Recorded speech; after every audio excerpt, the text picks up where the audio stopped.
Nagpakasal si Seth kay Aklia. Nakita ni Adan ang kanyang mga aapo at mga kaapu-apuhan.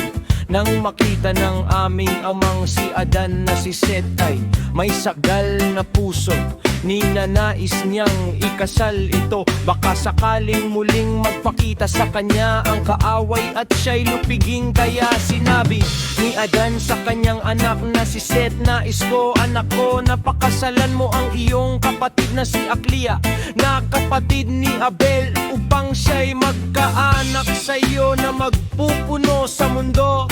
Ayon sa pangako ng alahaya sa atin, huwag kang matakot anak ko, walang kahihiyan dito. Nais kitang mag-asawa sa takot na baka kamuling lupigin ang kaaway. Gayunman, ayaw ikasal ni Seth, ngunit sa pagsunod sa kanyang ama at ina, hindi siya umimik. Kaya pinakasalan siya ni Adan kay Aklia, at siya ay 15 taong gulang.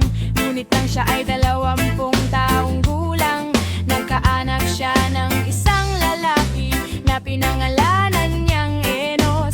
At pagkatapos ay nagkaroon pa ng ibang mga anak. Pagkatapos lumaki si Enos, nag-asawa at nagkaanak ng si Kenan.